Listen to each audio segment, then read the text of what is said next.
following content is provided under India's first open courseware program. Your support will help RJ Academy continue to offer high-quality educational resources for free.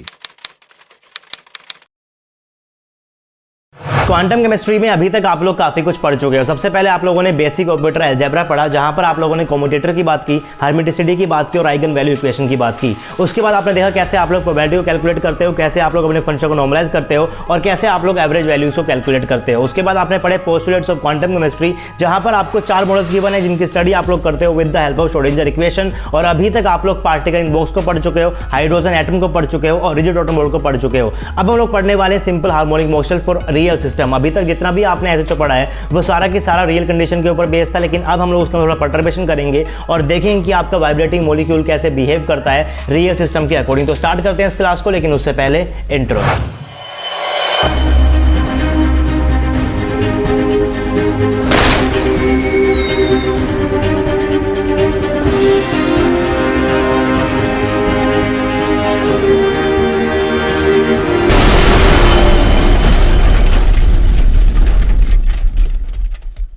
Hey guys, this is RJ and welcome to RJ Academy. So this is lecture number 39 of quantum chemistry.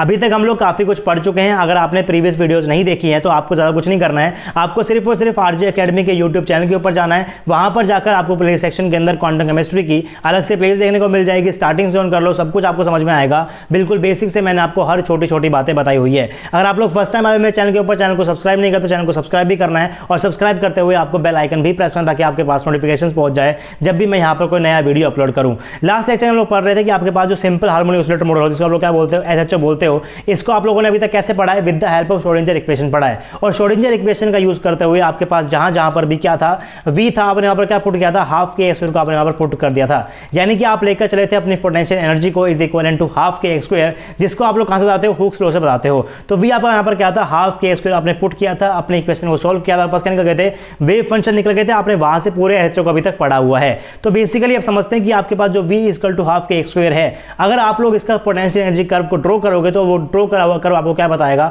उसको यहां पर हम लोग समझने की कोशिश करते हैं। तो मान के चलते हैं कि आपके पास यहां पर क्या है, कोई भी डायटोमिक मॉलिक्यूल, मैं क्या बोल रहा हूं, ए बी आपके पास क्या है, यहां पर कोई भी एक डायटोमिक मॉलिक्यूल है। अगर मैं बात करता हूं वी इक्वल टू हाफ के स्क्वायर कर्व, तो आपके पास कैसा दिखेगा, वो कुछ इस टाइप का आपको दिखने वाला है, जो मैंने यहां पर शो किया हुआ है ब्लू पेन से। तो कुछ इस टाइप का पास कर्व आ जाएगा वी इक्वल टू हाफ के स्क्वायर का। अब ये कर्व आपको क्या बता रहा है, मान लेते हैं कि आपके पास ए मॉलिक्यूल पास क्या है, ये स्टैटिक है, रुका हुआ है, और जो बी है ये क्या कर रहा है, वाइब्रेट कर रहा है। तो ए आपको कहां ड्रॉ करना है, ए आपको यहां पर ड्रॉ करना है, बी आप लोग कहां ड्रॉ करोगे, बी आप लोग यहां पर ड्रॉ करोगे। और जो आपके पास बी है इस तरीके से यहां पर कर रहा है, रोटेट कर रहा है। अब आपके पास जो वाइब्रेशन क्वांटम नंबर है, इनका इंक्रीज होने का मतलब क्या होता है और कब आपके पास इंक्रीज होने वाले हैं।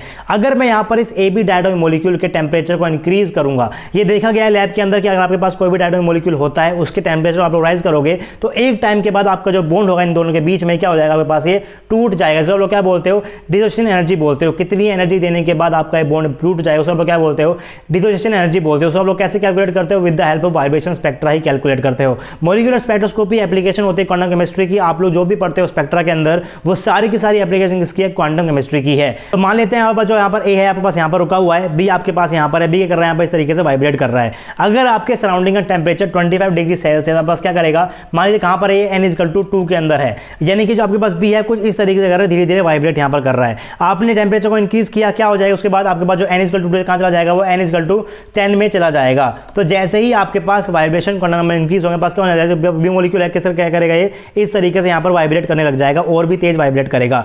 जैसे जैसे क्वांटम नंबर इंक्रीज होगा, आपका जो बी है और तेज तेज करने लग जाएगा, वाइब्रेट करने लग जाएगा। और एक क्वांटम नंबर के ऊपर आने के बाद आपका जो बी एटम है ये इस तरीके से टूटकर चला जाएगा और उस टाइम के ऊपर पास क्या हो जाने वाला है, ये बॉन्ड टूट जाएगा। और डिसोसिएशन एनर्जी को आप लोग कैलकुलेट कर सकते हो with the help of vibration spectra. मैंने कैसे कैलकुलेट करते हैं उसको मैंने बताया हुआ है इन मॉलिक्यूलर स्पेक्ट्रोस्कोपी कोर्स। तो आपको मॉलिक्यूलर स्पेक्ट्रोस्कोपी पढ़ना है, अगर आपने अभी तक नहीं पढ़ा हुआ है, आपने इतनी क्वांटम पढ़ लिया तो मॉलिक्यूलर स्पेक्ट्रोस्कोपी अब आपको काफी ज्यादा इजी लगने वाली है। और यहाँ पर पढ़ने के बाद आप लोग मॉलिक्यूलर स्पेक्ट्रोस्कोपी को बड़े आराम से समझ सकते हो। अब आपको जाना है सीएसआई मॉलिक्यूलर स्पेक्ट्रोस्कोपी को पढ़ने के लिए, क्योंकि वहां से भी आपके पास ज्यादा क्वेश्चन आते हैं। सीएसआईआर नेट के अंदर, गेट के अंदर भी आपके पास मॉलिक्यूलर स्पेक्ट्रोस्कोपी से क्वेश्चन आते हैं। तो जैसे जैसे आपके पास क्वांटम नंबर इंक्रीज होगा, आपके पास इस बी को टूटना, ये आपने कहां पर ऑब्जर्व किया हुआ है, लैब के अंदर आपने ऑब्जर्व किया हुआ है। लेकिन अगर आप लोग यहाँ पर v इक्वल टू हाफ के स्क्वायर कर्व को लेकर चलोगे तो ये कर्व आपको कहीं पर भी ये नहीं बताएगा कि आपका मॉलिक्यूल किस क्वांटम नंबर के ऊपर जाकर टूटने वाला है, क्योंकि ये एकदम क्या है, आपके पास सिमेट्रिक कर्व है। जितना आपके पास मान लीजिए आपके पास बी एटम यहाँ पर है, जितना ये इधर जाएगा उतना ये क्या कर रहा है, इधर आ रहा है, जितना ये इधर जा रहा है उतना इधर आ रहा है, जितना इधर जा रहा है उतना इधर आ रहा है, यानी किसी भी टाइम के ऊपर ये टूट नहीं रहा है। यानी कि v इक्वल टू हाफ के स्क्वायर की हेल्प से आप लोग क्या नहीं कर सकते, बॉन्ड डिसोसिएशन को एक्सप्लेन नहीं कर सकते। लेकिन रियलिटी के अंदर आपने एक्सपेरिमेंट करते हुए लैब के अंदर ऑब्जर्व किया है कि आपके मॉलिक्यूल के बीच का जो बॉन्ड होता है वो डिसोशिएट हो जाता है। यानी कि अब आप लोग इसको आगे नहीं पढ़ने वाले, जितना भी आपने एसएचओ पढ़ा है किसके लिए, आपके पास आइडियल सिचुएशन के लिए है। और अगर आपको रियल सिचुएशन के लिए एसएचओ पढ़ना है तो आपको यूज करनी पड़ती है मोर्स पोटेंशियल की इक्वेशन को हम पढ़ने वाले हैं इस लेक्चर के अंदर ही। सबसे पहले बात करते हैं कि मैंने यहाँ पर क्या क्या लिखा हुआ है, vibration particle as anharmonic oscillator को लेते हुए हम लोग क्या पढ़ने वाले हैं, vibrating particle acting as anharmonic oscillator. अभी तुमने क्या पढ़ा है, हार्मोनिक ऑसिलेटर को पढ़ा, हम लोग क्या पढ़ने वाले हैं, एन हार्मोनिक को पढ़ने वाले हैं। Thermal decomposition of molecule can not be explained by considering vibration motion according to simple harmonic oscillator. अभी तक आपने जो पढ़ा है उससे आप लोग थर्मल डिकम्पोजिशन को एक्सप्लेन नहीं कर सकते। If vibration motion is anharmonic in nature then thermal decomposition में बी एक्सप्लेन्ड। अगर आप लोग मानकर चलोगे जो आपको वाइब्रेटिंग मॉलिक्यूल होता है वो एन हार्मोनिक की तरह बिहेव करेगा तो वहां पे आप लोग क्या कर सकते हो, अपने थर्मल डिकम्पोजिशन को आप लोग एक्सप्लेन कर पाओगे, जिसको एक्सप्लेन करना जरूरी है क्योंकि आपने इसको लैब के अंदर ऑब्जर्व कर लिया है। Vibration motion according to SHO is ideal situation that is not real and studied under Schrodinger equation. अभी तक आपने श्रोडिंगर इक्वेशन का यूज करते हुए जितने भी मॉडल पढ़े हैं वो सारे के सारे आपने पढ़े हैं आइडियल सिचुएशन को लेते हुए। अगर आपको पढ़ना होता है रियल के लिए आप कैसे करते हो, उसके अंदर परटर्बेशन करते हैं, हम पढ़ने वाले हैं क्वांटम केमिस्ट्री की यूनिट नंबर 2 के अंदर। Morse potential curve generally define the anharmonic vibration motion. और मोर्स पोटेंशियल किस टाइप का दिखता है वो मैंने यहाँ पर ड्रॉ किया हुआ है रेड पेन से, जो मैंने यहाँ पर ड्रॉ किया किसके लिए, आपके पास वो एन हार्मोनिक के लिए ही है। और ये आपके पास एक ऐसा कर्व है जो कि आपको थर्मल डिकम्पोजिशन को भी एक्सप्लेन कर देगा। कैसे कर देगा, अगर आप लोग क्वांटम नंबर को इंक्रीज करते हुए जाओगे तो एक टाइम के बाद ऐसा क्वांटम नंबर आएगा जहां पर आपके पास क्या होने वाला है, मॉलिक्यूल सिर्फ और सिर्फ इधर ही जाएगा, वापस नहीं आएगा। और वापस नहीं मतलब आपके पास क्या हो रहा है, ये डिसोसिएशन हो रहा है। आपके पास अगर भी यहां तक पहुंच जाता है तो आपके पास क्या हो रहा है, सिर्फ और सिर्फ इधर मूव कर रहा है, यहां से वापस आपके पास नहीं आ रहा, क्योंकि कर्व आपके पास यहां से क्या होता है, इस तरीके से बैंड हो जाता है। तो अगर आप लोग यहां पर यूज करते हो इस मोर्स पोटेंशियल का तो आप लोग यहां पर थर्मल डिकम्पोजिशन को एक्सप्लेन कर सकते हो। ऐसा नहीं है कि डायरेक्टली मोर्स पोटेंशियल इक्वेशन आ गई थी।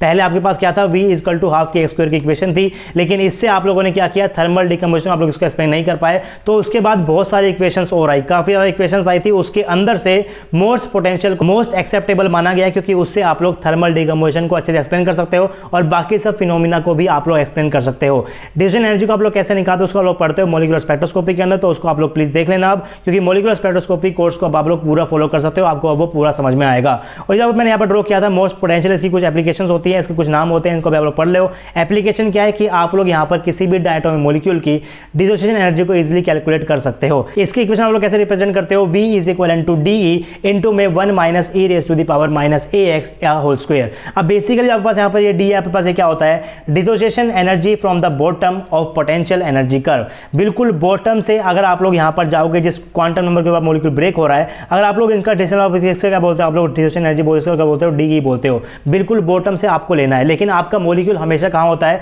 n इक्वल टू 0 के अंदर, तो हमेशा वो रहने वाला है, वो कभी बॉटम के ऊपर नहीं रह रहा है। अगर वो n इक्वल टू 0 में है और n इक्वल टू 0 से आप लोग क्या लेते हो, बिल्कुल उस टॉप क्वांटम नंबर तक का डिस्टेंस क्या बोलते हो, d0 बोलते हो, क्या बोलते हो, ट्रू डिसोसिएशन एनर्जी बोलते हो। और इस कर्व को देख के आप लोग क्या बोल सकते हो कि आपका जो डी है क्या हो जाएगा, D is equal to d0 plus का e0। e0 आपके पास क्या है, n इक्वल टू 0 से उसकी एनर्जी कितनी है, d0 आपके पास क्या है, n इक्वल टू 0 से बिल्कुल टॉप क्वांटम नंबर तक का डिस्टेंस कितना है, डी क्या है, बॉटम से लेके बिल्कुल टॉप तक का डिस्टेंस है। डी आपके पास क्या होगा, dissociation energy from bottom of the curve, D आपके पास क्या होगा, ट्रू डिसोसिएशन एनर्जी होने वाली है। इसको कैसे कैलकुलेट करेंगे हम लोग उसे पढ़ते हैं मॉलिक्यूलर स्पेक्ट्रोस्कोपी के अंदर। इस इक्वेशन में पास यहाँ पर एक टर्म आने वाली है ए, इसको आप लोग क्या बोलते हो, मोस्ट कांस्टेंट बोलते हो, जो किससे बराबर होता है आपके पास, अंडर रूट ऑफ के अपॉन में 2de के बराबर होता है कि आपके पास यहाँ पर क्या है, फोर्स कांस्टेंट ही है। तो आपने देखा था कि एसएचओ के अंदर कर्व आपके पास ऐसा था, v इक्वल टू हाफ के स्क्वायर था, उसके ऊपर आपने यूज किया था श्रोडिंगर इक्वेशन, पास कहां पहुंच गए थे, e equal to n plus 1/2 into में h तक पहुंच गए थे।